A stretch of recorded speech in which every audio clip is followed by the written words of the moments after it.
Kemudian yang kedua, sampai hari ini Pak Menteri kan tadi menyampaikan, laporan-laporan itu tahun ini meningkat bagus, 99% dana BOS, dan itu kan memerlukan orang-orang yang harus memberikan laporan, termasuk untuk pengelola-pengelola dapodiknya.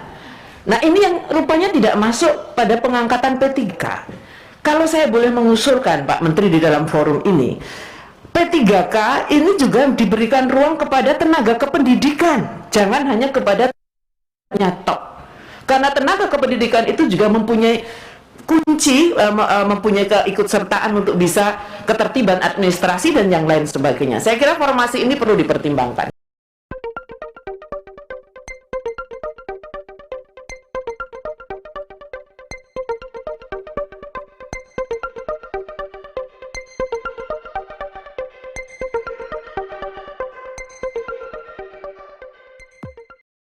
Nomor 5 ya.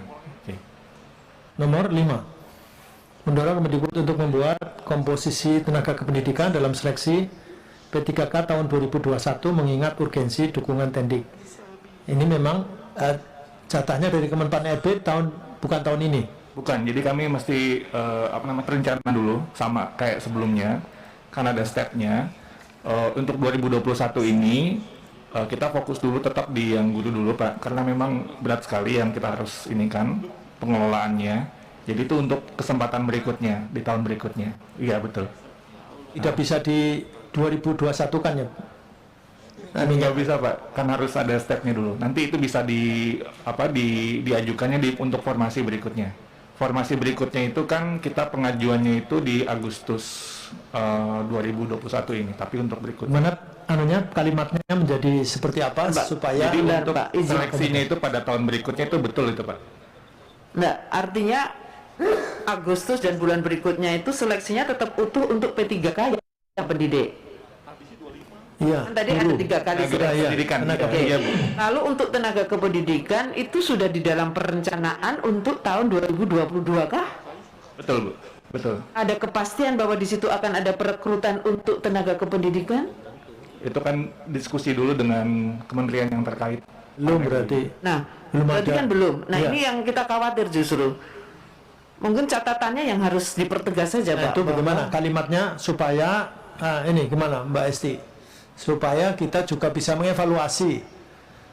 Jadi menurut informasi dari Dirjen GTK bahwa formasi itu diberikan untuk guru untuk 2021, sedangkan untuk tenaga kependidikan belum 2021, Betul. bukan 2021. Nah ini masih harus ada proses diskusi dengan Kemenpan RB. Betul. Berarti kalimatnya seperti apa? Jadi saran aja Pak Ketua, Ya silakan. menurut jumlah komposisi guru dan untuk dan dipersiapkan untuk tenaga kependidikan honorer pada tahun 2020, Pendataan di tahun 2021 ya pendataan dan untuk pelaksanaan tahun 2022. Ya betul. harus dipertegas. Oke, silakan kalimatnya diusulkan saja, Mbak Esti. Oke, silakan Bu. Komisi 10 DPR RI mendorong Kementerian Pendidikan dan Kebudayaan RI untuk membuat komposisi tenaga kependidikan di tahun 2021 dalam persiapan seleksi PPPK pada tahun 2022. Jadi jangan tahun berikutnya Allah alam bisawab. Ya, jangan pakai tahun berikutnya. Nah, berikutnya itu Di tahun 2025 juga bisa. 2021 Pak Nurdin 21. seleksi, jadi Karena gini, sekarang udah 2021. posisinya kan karena mau dilaporkan di Agustus 2021, maka harus dibuat dari sekarang dong. Iya betul. Kan dalam seleksi PPPK 2022 mengingat urgensi dukungan. PPPK-nya 2022. Tahun 2022, iya. Terima kasih. Mendorong Kemendikbud RI untuk membuat komposisi tenaga kependidikan di tahun 2021 dalam seleksi P3K tahun 2022. Bagaimana Pak Iwan? Pak Ketua, boleh kita usul ada panselnas nggak di situ Pak? Jadi artinya kan dalam melakukan ini kan seleksi ASN ya Pak, berarti kan ada panselnas.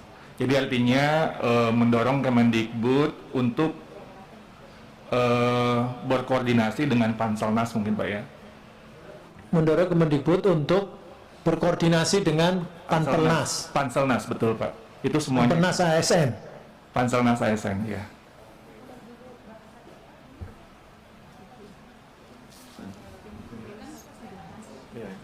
Silakan Bu.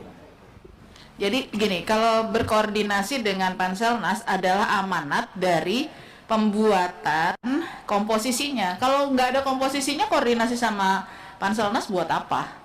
Yang paling penting itu harus yang di awalnya adalah memang ada niat baik dari Kementerian Pendidikan dan Kebudayaan Republik Indonesia untuk sudah membuat komposisinya. Komposisi tenaga kependidikan dalam seleksi buat P3K 2022 versi Kemendikbud seperti apa, baru nanti berkoordinasi dengan Panselnas gitu. Desainnya yang didorong oleh Komisi 10 adalah desainnya, bahwa berkoordinasi itu adalah sebuah kewajiban sebagai tindak lanjut dari desainnya. Kalau kita nggak punya desainnya repot juga Pak. Jadi bahwa itu nanti adalah ikutannya, tetapi desainnya itu harus diselesaikan dulu di tahun ini gitu. Jangan sampai nanti kelewat. Kalau udah kelewat, makin yang dikhawatirkan Mbak Esti dan dikhawatirkan kita semua nanti akan terjadi gitu. Jadi bagian dari lobby bapak-bapak itu ke Kemenpan RB adalah hasil dari rapat di Komisi 10 gitu. Jadi ini bagian dari dorongan pegangannya. Karena kan hasil dari kesimpulan rapat di komisi itu adalah satu keputusan yang mengikat pemerintah dan DPR. Berarti kan ini harusnya bisa dijadikan dasar untuk dibawa Kemenpan RB. Terima kasih pimpinan. Izin Ketua. Iya, Kami setuju Pak dengan jadinya seperti tertulis sekarang gitu juga ya? nggak apa-apa. Tapi satu hal ini guru pendidikan agama dan olahraga udah nggak perlu disebut lagi kan? Karena udah masuk. Oh, udah masuk Udah ya? masuk tahun ini ya. Oke. Nah, jadi udah nggak. Guru pendidikan agama dan ini sudah masuk sehingga tidak perlu, dan ini tinggal tenaga pendidikan, dan ini sepihak memang Pak Iwan. Jadi ini sepihak kita, artinya DPR dengan Kementerian. Nah, kemudian selanjutnya monggo artinya koordinasi dengan ini segala macam Kita perjuangkan. Panselnas ya. Jadi Komisi 10 DPR RI mendorong Kemendikbud RI untuk membuat komposisi tenaga kependidikan di tahun 2021 untuk seleksi P3K tahun 2022, mengingat urgensi dukungan kinerja Tendik dalam proses administrasi pada satuan pendidikan seperti input dan update data pokok pendidikan Kepudik. Saya kira itu contoh saja. Cukup ya? Oke.